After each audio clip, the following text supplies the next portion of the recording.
எல்லாருக்கும் வணக்கம். நான் டாக்டர் ராஜ்பரத் பீடியாட்ரிஷியன் நியோனட்டாலஜிஸ்ட் தஞ்சாவூர்லேருந்து.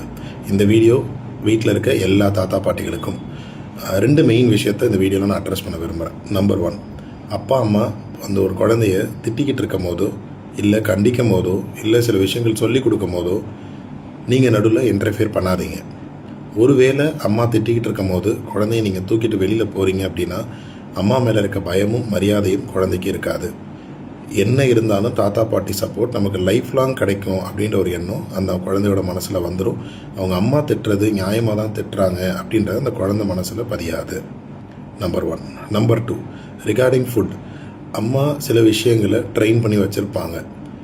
சப்போஸ் குழந்தைங்க உங்கள் வீட்டுக்கு வரும்போது நீங்கள் அம்மா ட்ரெயின் பண்ணாத சில விஷயங்கள், ஃபார் எக்ஸாம்பிள் ஒரு சாக்லேட்ஸ் கொடுக்கறது, பிஸ்கெட்ஸ் கொடுக்கறது, இதெல்லாம் நீங்கள் பண்ணும்போது அந்த ரெகுலர் ஈட்டிங் பேட்டர்ன்லேருந்து குழந்தை மாறுபடுறாங்க. திரும்ப அந்த குழந்தைய நார்மலைஸ் ஆக்குறதுன்றது கொஞ்சம் கஷ்டமாக தான் இருக்கும். ஸோ இந்த ரெண்டு விஷயத்தை நீங்கள் தயவு செய்து பண்ண வேண்டாம். உங்கள் பாசம் புரியுது, பட் அதுக்கு இது வழி கிடையாது. ஓகே, இந்த விஷயத்தை தான் இந்த வீடியோவில் நான் அட்ரஸ் பண்ண விரும்பினேன். ஸோ தாத்தா பாட்டிஸ் எல்லாருமே உங்கள் பேர குழந்தைங்க மேலே பாசத்தை காமிங்க, வேணான்னு சொல்லலை. ஆனால் இந்த ரெண்டு விஷயத்தை மட்டும் பண்ணாதீங்க. தேங்க்யூ.